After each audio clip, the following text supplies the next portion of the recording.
Valentine day म्हणलं की सर्वात प्रथम आठवते ते गुलाबाच्या फुलाची आणि प्रेमाचं प्रतीक म्हणून मानला जाणारा हाच लाल गुलाब सध्या बाजारामध्ये मोठी मागणी वाढली आहे. कारण की सध्या व्हॅलेंटाईन डे येतोय आणि याचमुळे या फुलांची आहे ती मागणी वाढलेली पाहायला मिळते. मी सध्या आलो आहोत पुणे जिल्ह्यातील खेड तालुक्यातील मांडवड या गावामध्ये.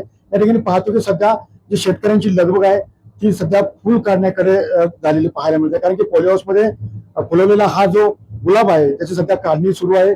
काढणी झाल्यानंतर त्याला कोल्ड स्टोरेज मध्ये ठेवून त्याच्यावरती प्रक्रिया करून या ठिकाणी त्याचं पॅकिंग केलं जाताना आपल्याला पाहायला मिळत आहे. एकंदरीत पाहिलं की शेतकऱ्याला मोठ्या प्रमाणामध्ये उत्पन्न मिळवून देणारं हे गुलाबाचं खरं तर फुल आहे.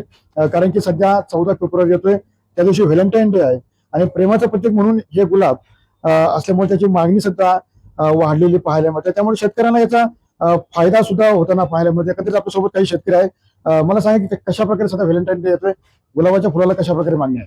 गुलाबाच्या फुलाला म्हणजे तर नोव्हेंबर महिन्यापासून जास्त मागणी असते तसे. पण वर्षभर तशी चांगली मागणी असते. पण जास्त करून व्हॅलेंटाईन डेला मागणी जास्त प्रमाणात राहते. व्हॅलेंटाईन डे येतोय, मात्र कशा प्रकारे तुमचा गुलाब कुठं तुम्ही पोस्ट करता, एक्सपोर्ट केला जातो का काय, कशा प्रकारे? आता सध्या तर एक्सपोर्टच जातो गुलाब. काय सध्या फुलाला काय बाजारभाव सध्या मिळतोय? इथून मागच्या वेळी कसा बाजारभाव मिळत होता, आता व्हॅलेंटाईन डे निमित्त काय बाजारभाव मिळतो?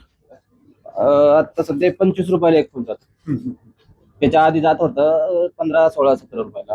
पण आता मागणी जास्तमुळे 25 रुपये आता बाजारभाव भेटतो आम्हाला.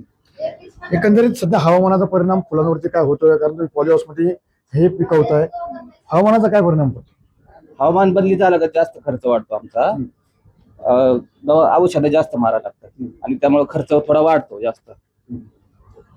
नक्कीच प्रेम व्यक्त करण्यासाठी दिला जाणारा गुलाब हा खरं तर शेतकऱ्यांसाठी फायद्याचा ठरत असताना या ठिकाणी आपल्याला पाहायला मिळत आहे. त्यामुळे अतुल सह मी सुनील दिगडे, TV9 मराठी, खेड, पुणे.